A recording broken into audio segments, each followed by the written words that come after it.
Boa noite, o Ideias da Aldeia de hoje discute um assunto que parece distante da gente, mas que na verdade cada um de nós é parte do problema e também da solução. Vamos falar sobre meio ambiente.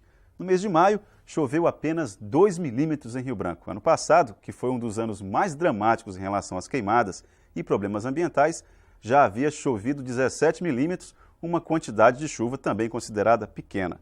E as previsões não são animadoras para 2006, mas quem vai nos trazer mais detalhes sobre o nosso compromisso de poder mudar essa história é o secretário de Meio Ambiente de Rio Branco, Arthur Leite. Boa noite, Arthur. Um prazer tê-lo aqui. Boa noite, então. É um prazer também estar aqui com vocês. E aí, então, Arthur, como é que nós estamos, como é que o meio ambiente em Rio Branco está sendo tratado pelo poder público? Olha, pelo poder público se trata sempre com compromisso, com responsabilidade. Tanto que a gente teve uma situação, quando entramos na prefeitura, que nem secretaria existia. Então, hoje a gente já pode dizer que está se reestruturando e procurando fazer um trabalho em conjunto, né?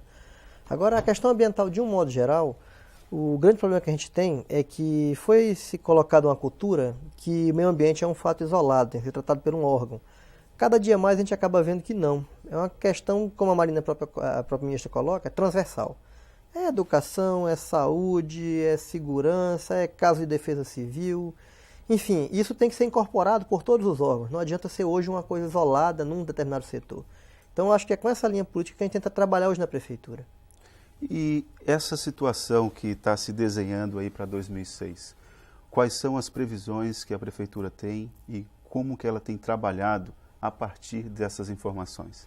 Ano passado foi um ano atípico que pegou todos nós de surpresa. Aquela seca, aquela loucura, aquela quantidade de queimadas.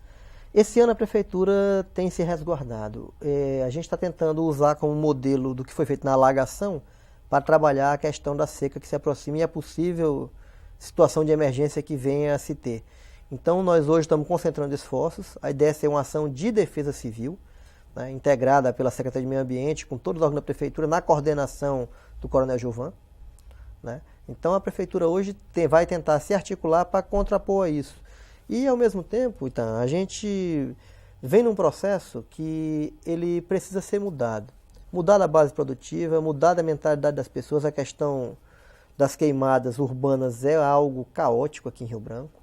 A gente chega a ter uma média agora no período de queimada de 60 chamadas por dia, né? Vocês não têm condições de atender a isso tudo, tem? Não, nós estamos com...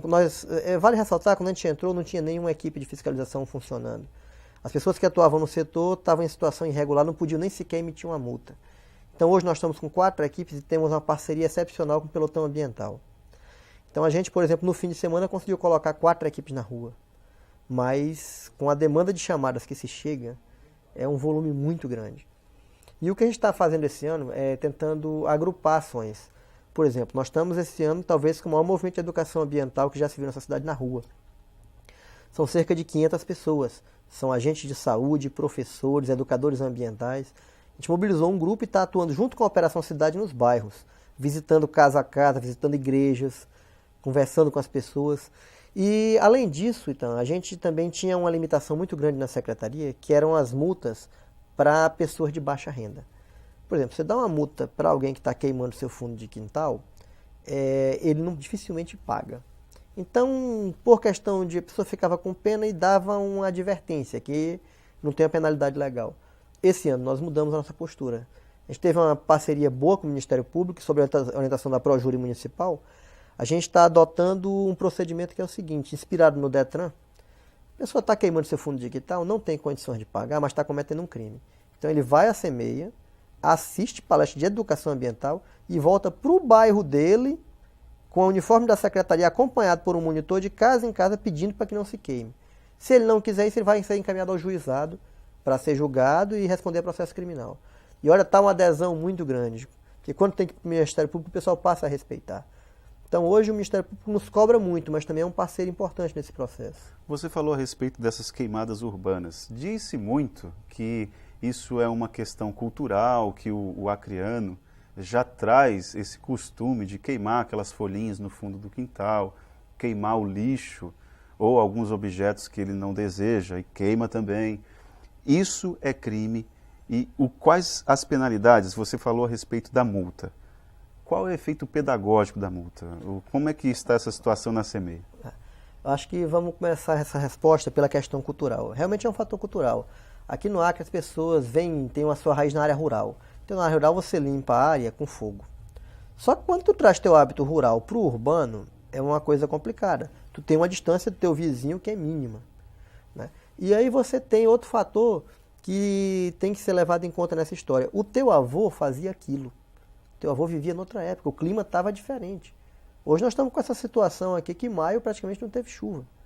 Nós estamos caminhando para outro caos, com o Rio Acre secando, com a umidade relativa do ar batendo 38%. A gente está com a umidade relativa que talvez tivesse em agosto. Nós estamos em maio. E isso aumenta muito o risco de fogo. Então a gente na prefeitura está tentando bater muito forte nisso porque é cultural, mas é crime e está errado. Hoje você tem que mudar essa cultura. E tu muda pela educação ou pela repressão. A pessoa tem que escolher o caminho por onde ela quer andar. Eu acho que a fiscalização, a multa, então, ela é pedagógica, ela educa e muda atitudes, mas o que vai mudar realmente isso é a educação e o constrangimento das pessoas. Vou te dar um exemplo. Eu fiz mestrado em Florianópolis. A cidade é limpa lá, não é porque o pessoal limpe mais, é porque se suja pouco. Por que se suja pouco? Porque as pessoas são orientadas, são condicionadas a constranger quem comete esses atos. Por exemplo, era muito comum você ver alguém jogar lixo na rua lá e as crianças que estavam no entorno xingar a pessoa. Ó, junta, tem lixeira ali. Então, enquanto isso não começar a acontecer aqui em relação às queimadas, em relação às filas, por exemplo, no terminal urbano, então isso não vai, a fiscalização pode ajudar, mas o que vai mudar é a atitude da sociedade, que tem que começar a se conscientizar que hábitos culturais são vários, têm que ser respeitados, mas quando eles estão errados, eles têm que ser readequados. E o poder público tem tido essa resposta? Você falou que a comunidade tem feito adesões, mas como é que a própria comunidade enxerga o companheiro ali que está uniformizado e pedindo para que ele mude um hábito que já é costume? É muito melhor do que ir um fiscal, porque ele está vendo assim, eita, se ele tocou fogo e está lá pedindo para mim não tocar na marra, o próximo sou eu. Então isso tem um efeito didático excepcional. Se eu soubesse, tinha feito isso ano passado. E olha que tinha gente para ir para o meio da rua no passado à vontade, né? Então a gente... É um processo constrangedor para a pessoa às vezes, mas é educativo. E é opcional, se ele não quiser ir, ele pode ir ao juizado e enfrentar a penalidade legal. De que forma que a gente pode tirar a palavra constranger, esse verbo constranger, para que a pessoa passe a se envolver com esse problema? É um processo. Agora é um processo longo. Vou te dar um exemplo. A gente trabalhou em conjunto com a RB Trans, na inauguração do terminal urbano, ajudando um pouco na orientação. A gente viu cenas assim, por exemplo, como uma criança tentando jogar lixo, jogar um papel no lixeiro, o pai pegar pelo braço, não, joga aqui no chão que tem quem limpe. Então, esse tipo de atitude, a escola pode até educar, mas o pai deseduca. Então, a gente tem que começar a trabalhar para que isso se mude. Isso vai mudar quando a sociedade começar a cobrar. Porque não existe fiscalização que seja em todos os locais ao mesmo tempo. Então, sempre vai se ter infração, vai se ter problema. E o papel dela é esse, disciplinar a ocupação, disciplinar a ordem do que se tem na cidade. Mas o que realmente muda é a sociedade. E o que a gente nota é que as pessoas são muito ágeis para denunciar, para reclamar, para questionar. Mas são poucas que realmente se indispõem com um vizinho. Preferem que alguém venha fazer isso por elas. É função do poder público, mas tem coisas que podem ser resolvidas dentro da própria comunidade. Daí a gente tem pedido, tentado fazer pactos, conversas com igrejas evangélicas, com grupos da igreja católica, com núcleos organizados de bairro, para que a gente tenha algumas situações. Mas é um processo lento e a gente tem começado na prefeitura dentro de casa. Por exemplo, eu tive semana passada na Censur, com os 600 homens que estão lá. Olha, vocês são agentes públicos. Então, o primeiro exemplo para não queimar são vocês. Né? Olha, vocês não podem jogar lixo no meio da rua. Então, começar esse trabalho dentro de casa e também fora. Agora é algo que leva tempo, porque a gente parte de uma cultura do joga no mato, né? Então, limpar e tirar o mato. Então o mato, a floresta é sempre associada a algo que pode ser eliminado, que não tem valor. O hábito cultural de se construir a cidade ao longo do rio e a ocupação que a gente tem hoje das bacias hidrográficas aqui, a alagação mostrou isso pra gente. Então é algo que paulatinamente tem que ir mudando na cidade. Aquilo valeu para a construção da cidade, mas agora os tempos são outros. Arthur, ano passado, quando aquele período de estiagem brava que nós tivemos aqui, foi montado grupos de trabalho, pesquisadores, órgãos do governo, para fazer estudos a respeito do meio ambiente. Como é que estão esses estudos? Como é que está o envolvimento, inclusive, do setor acadêmico nesses problemas? Ontem, por exemplo, o Foster Brown falou a respeito de um pesquisador da UFAC, falou que todo esse problema nós vamos ter que aprender a conviver com ele, nos adaptarmos a ele. Como é que anda esse trabalho dos grupos de trabalho? Olha, o Foster e o grupo dele na UFAC são de um apoio excepcional para todos nós. Eles conseguem dar informação em tempo real, eles discutem, não se limitam só a dar informação, como vão atuar em conjunto com a gente. O que ele coloca de que a gente vai aprender a conviver com o problema, vai ter que fazer isso sim. Porque problema ambiental, ele às vezes quando acontece, ele é a somatória de anos de queimada, de destruição, de poluição que a gente tem. Quando ele estoura, é um tempo equivalente para que ele possa se recuperar. Então, tu não tem solução mágica no problema ambiental. Não dá para dizer que amanhã o tempo vai voltar. Ó, nós estamos em maio, era para estar chovendo, já está com clima de agosto. Então, a gente vai ter que estar se readaptando a isso. E o que eu estava conversando com o Foster hoje cedo, nós estamos em maio com clima de agosto e nós não temos certeza, nós temos que o verão começou antes, mas não temos que o inverno vai chegar antes. Então, talvez a gente tenha cada vez mais um período de seca prolongada e conviver com enchentes. Porque tu vai ter aquela água que era mais distribuída concentrada em determinado período. E talvez a gente tenha um risco de estar convivendo com o que a gente viveu esse ano também na questão da enchente. A prefeitura foi um exemplo de como socorrer as vítimas, inclusive a Defesa Civil do município foi levada para fóruns fora do estado e tal. Mas evitar isso aí parece ser uma coisa realmente, uma tarefa hercúlea, né? Porque a gente... tanto a alagação quanto a própria queimada que se aproxima, a gente concentra esforços, a gente acaba largando todo o resto para atender as emergências. E quando você faz isso, o trabalho normal não para. Pelo contrário, ele se avoluma. Mas emergência é emergência e o poder público tem que dar resposta para isso. Então a gente está se organizando. Na terça-feira o prefeito deve estar convocando os órgãos para colocar claramente para os parceiros do Estado, universidade, bombeiros, a prefeitura vai poder atuar como defesa civil num caso de emergência assim. Saerb isso, defesa civil isso, Censu isso, tantos homens, tantos carro-pipa, podemos priorizar de fiscalização essa área, colocar a nossa parte. Porque a gente tem um somatório que Rio Branco concentra metade da população do Estado. Então a gente tem que distribuir esse bolo e atuar em conjunto. Porque os prejuízos do ano passado, Itan, são muito maiores do que foram calculados. A gente não tem noção de quanto fogo entrou em floresta que a gente não conseguiu detectar, que não subiu as copas. O satélite ele é uma ferramenta excepcional hoje, mas se ele passa num dia nublado, ele não consegue detectar tudo. Se alguém queimou assim que ele passou, ele não foi detectado. Então a gente tem estimativas que com certeza foram bem maiores. Arthur, nós vamos ter que fazer um breve intervalo. O Ideias da Aldeia volta em instantes.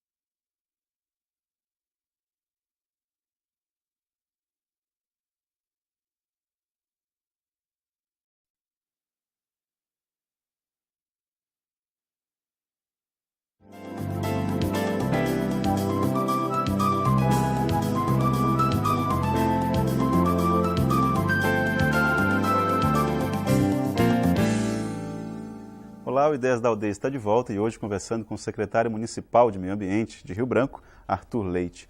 Arthur, um dos problemas da cidade é o aterro sanitário. Como é que estamos em relação a isso? Tem um novo aterro sanitário? Como é que está o atual?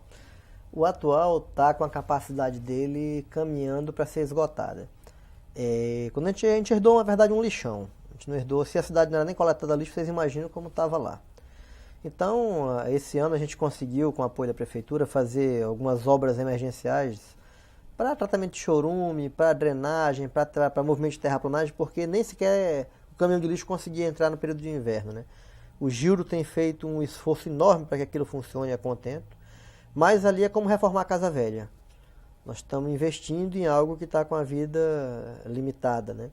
Então a gente fez uma parceria com a CPRM pela Prefeitura, que é um braço do Ministério de Minas e Energias, para sondar. Porque como é que funcionava antes? Tu comprava o terreno, aí ia ver se dava para fazer ali alguma coisa. Dessa vez não, nós chamamos essa empresa, que é especializada nisso. Eles fizeram um levantamento em quase 30 áreas do município, para, na maior descrição possível, apontar para a gente qual a área ideal para se fazer um novo aterro.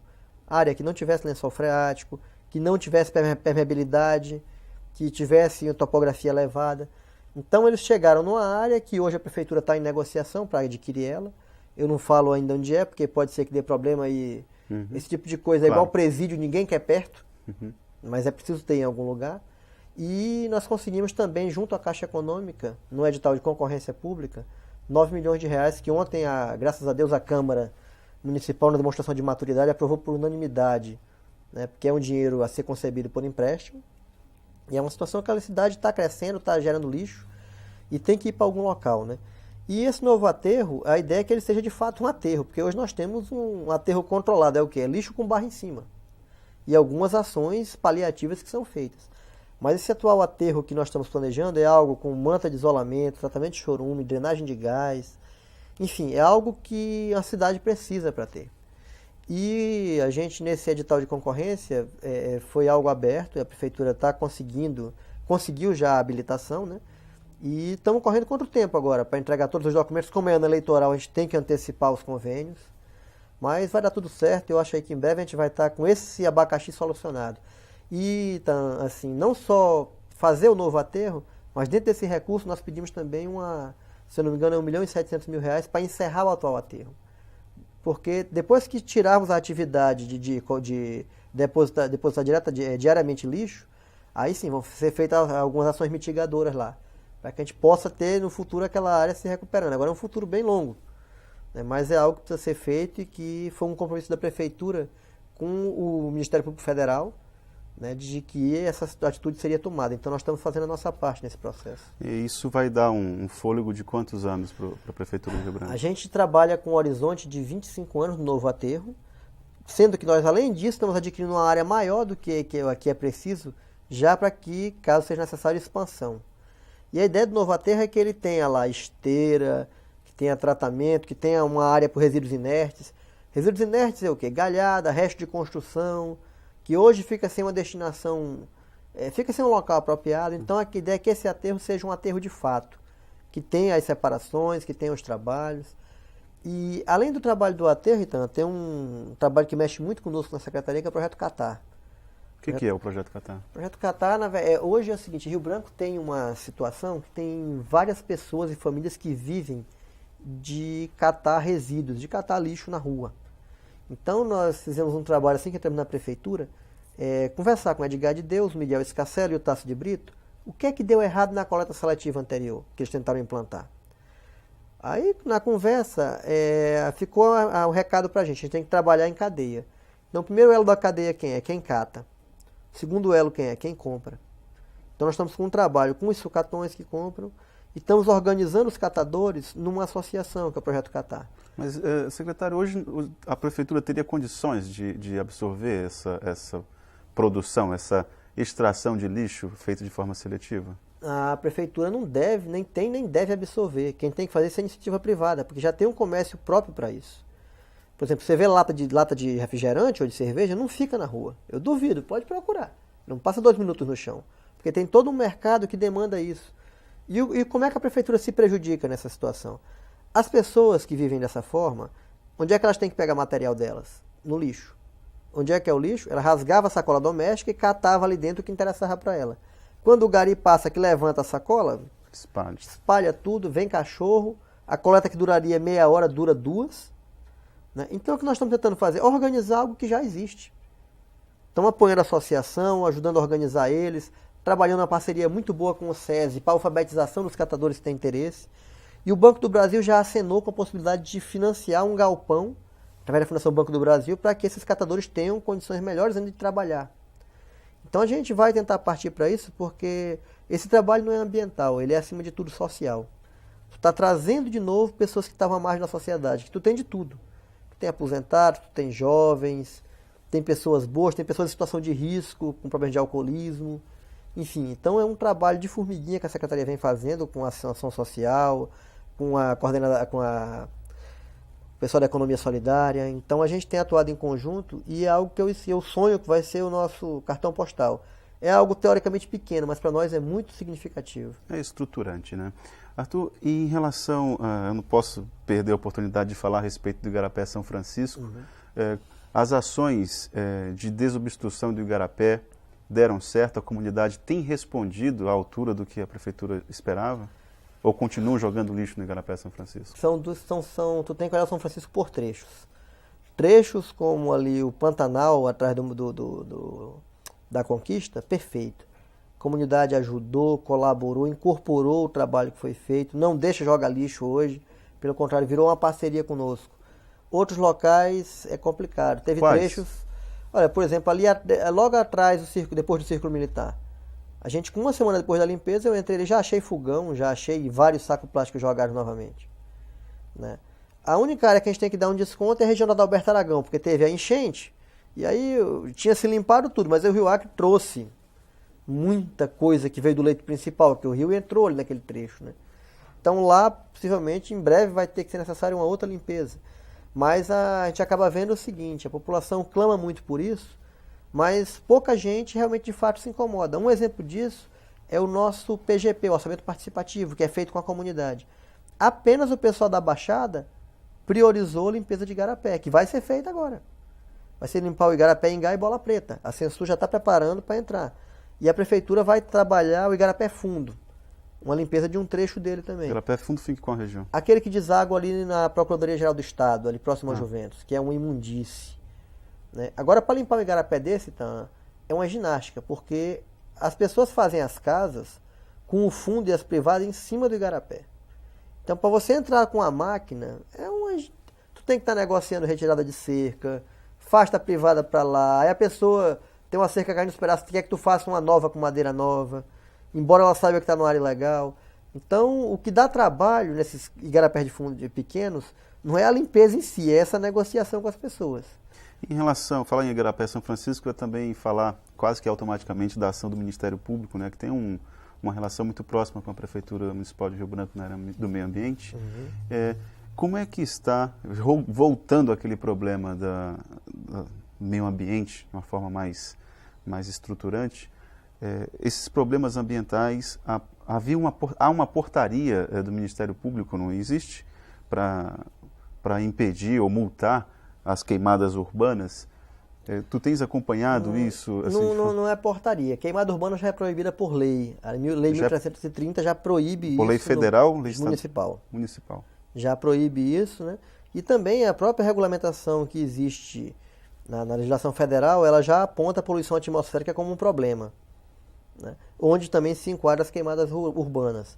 Então, a gente tem uma parceria muito boa, mas é algo que já era algo tolerado, né, pela sociedade de um modo geral, mas que está caminhando para as vias da intolerância. Então, daí hoje se ter esse trabalho intensivo de educação e fiscalização com esses procedimentos. E se eu vejo o meu vizinho tocando fogo, Arthur, o que eu devo fazer? Como é que eu devo proceder? A gente tem duas opções. A primeira que me agrada mais é você ir lá pedir para ele parar de tocar fogo. Te agrada mais por quê? Porque a pessoa mostra atitude, ela dá o primeiro combate. Porque às vezes a fiscalização tem a obrigação e dever de fazer isso. Mas então, tem momentos, por exemplo, nós estamos com, um exemplo do fim de semana, estávamos com 18 pessoas na rua, sábado. Nós tivemos quase 60 chamadas. E quando você vai atender uma chamada, se tu vai multar, tu tem que preencher o auto de infração, bater foto, e os fiscais estão reclamando que tem que apagar o fogo. Porque às vezes coloca casas em risco. Então, uma chamada, tu leva 40, 50 minutos para atender. E mesmo se eu botar 100 pessoas hoje, você não vai conseguir atender tudo. Então, a gente tem o serviço, está funcionando, mas tem momentos que a gente tem que escolher para onde vai. É tal a demanda que chega agora no verão. Então, para nós, o ideal é que o vizinho vá lá, brigue com o seu vizinho, constranja ele. Se ele não quiser parar, denuncie. Porque como que eu denuncio? Nós temos um telefone de denúncias, é o 3228-5765, né? E em caso da pessoa se exaltar, pode pedir apoio do próprio CIOSP, da Polícia Militar também, o Pelotão Ambiental, tem nos apoiado nisso, né? E esse ano nós estamos com uma postura que é o seguinte, terreno baldio. Muitas vezes a gente chegava lá, só via queimada, não achou quem queimou. Nós estamos partindo esse ano para autuar o dono do terreno. A obrigação é dele de manter o terreno cercado e manter o terreno limpo. Se ele não faz isso, ele vai ter que passar a fazer. Porque o que acontecer no terreno dele é responsabilidade dele. Então, se estão fazendo depósito disso, se estão queimando, a gente pode até não dar o flagrante em quem queimou, mas o dono vai ter que dar um jeito nisso. E aí vem outra dificuldade. Nós temos terrenos em Rio Branco de todo tipo que tu imagina. O Pereira tem coordenado no cadastro imobiliário. Tu tem terreno na mão do 8º dono sem ter transferido legalmente para o primeiro. Nossa. Né? Tu tem terreno que o dono morreu há mais de 20 anos e está na mão sabe Deus de quem. Tem briga de espólio na justiça. Então são situações, são pequenas situações, mas que às vezes atrapalham. Quem é que eu muto? É a dúvida que a gente fica. Né? E vira um trabalho de rastreamento. Tu achar quem vendeu o primeiro terreno, que mora fora do estado, aí é uma coisa que foge da nossa atribuição. Então, diante dessa situação, a Secretaria de Finanças tem coordenado um recadastramento imobiliário do município. É também um trabalho de formiguinha, aí casa a casa, quem é o atual ocupante, quem é o dono, qual o documento que o senhor tem. Isso está sendo feito também. Então a ideia da gente é ter uma base de informações que permita atuar em tudo. Na fiscalização, na cobrança de tributos, na prestação de serviços. Porque sem informação a gente não tem nada, e nós não herdamos quase nada na prefeitura. Arthur, você falou aí que a melhor maneira de combater as queimadas urbanas é o envolvimento da comunidade, né? Se eu vejo alguma coisa errada, eu vou lá e reclamo diretamente. Caso eu não queira fazer isso, os líderes comunitários, as associações de bairro, não seria um canal assim mais próximo da comunidade antes de chegar até a denúncia Também, a vocês? Eu espero, a gente tem uma parceria muito boa com a UMARB hoje, né? Mas o problema do presidente de bairro, às vezes, então, é como um seringal. Vou te dar só um exemplo. Quando tu faz esse seringal pacto, por exemplo, para evitar problema de caçada, todo mundo é a favor de denunciar quem vem de fora. É uma presteza para denunciar a pessoa que vem de fora caçar. É direto na sede do IBAMA. Mas como é que ele denuncia o sogro dele? Como é que eu denuncio o meu cunhado? Então, quando tu mora ali no bairro, que tu tem relações familiares estabelecidas, tu fica em situações que tu tiver amarrado. Aí, nesses casos, tem que denunciar pra gente mesmo. A gente tem que chegar e entrar e cumprir o papel público. Mas o primeiro contato, a primeira abordagem que tem que ser feita é porque ele está incomodado. É ir com o seu vizinho pedir amigavelmente. Não foi possível? Aí vamos para as medidas legais. Arthur, você que é envolvido com essas questões ambientais, por que é tão difícil a gente se sentir parte desse problema, hein? Porque aí a gente vem para uma discussão mais assim, de base. Por exemplo, a gente tem uma visão que se trabalha muito, que é do homem, uma coisa meio bíblica, do homem ser um ser superior, do homem ser criado à imagem e semelhança de Deus, que ele é algo à parte da natureza. Então a natureza está a serviço dele. A natureza está aqui para me servir. Eu posso usar o que eu quiser, eu posso dominar os animais. Então eu sou acima, eu não estou no meio. E é uma visão que eu considero equivocada. Na verdade, nós somos parte integrante desse meio. Nós ascendemos a uma posição. Né? E nós temos que estar ali, sempre lembrando que nós dependemos do meio, não é o meio que depende de nós. Então, eu acho que a raiz do problema então, é essa visão de que nós somos superiores. E que o resto vai acontecendo. E aí aqui na Amazônia isso piora mais ainda. Porque tem essa visão, tem muita mata, não tem problema em queimar, joga lixo no mato. Enfim, é uma visão de 50, 60 anos atrás que continua em voga hoje, embora a gente tenha outra situação, que caminhe para as raias do limite já, se é que não chegamos nele. E para piorar mais ainda, hoje nós estamos interligados globalmente com as desgraças. Efeito estufa é algo universal. Né? Tanto pode ocasionar um tsunami na Ásia, como uma queimada aqui no Acre ou uma seca. Então é um fenômeno mundial que todos nós vamos sofrer juntos, porque poluímos juntos. Perfeito. Olha, Arthur, foi um prazer recebê-lo aqui. Infelizmente o nosso tempo acabou, mas realmente foi um prazer recebê-lo aqui novamente no Ideias da Aldeia. Igualmente, então, obrigado. E eu peço a colaboração da população, tanto para educar como para denunciar nesse processo de queimadas, porque nós vamos ter um período grave pela frente, com problemas de abastecimento de água, a prefeitura está se precavendo, então, desde já, vamos economizar água, vamos colaborar com o SAERB também. Vamos tentar fazer a nossa parte, mas é preciso da população também nesse processo. Muito obrigado mais uma vez. Bom, e esse foi o Ideias da Aldeia de hoje. A você que nos acompanhou, obrigado pela audiência e até o próximo encontro.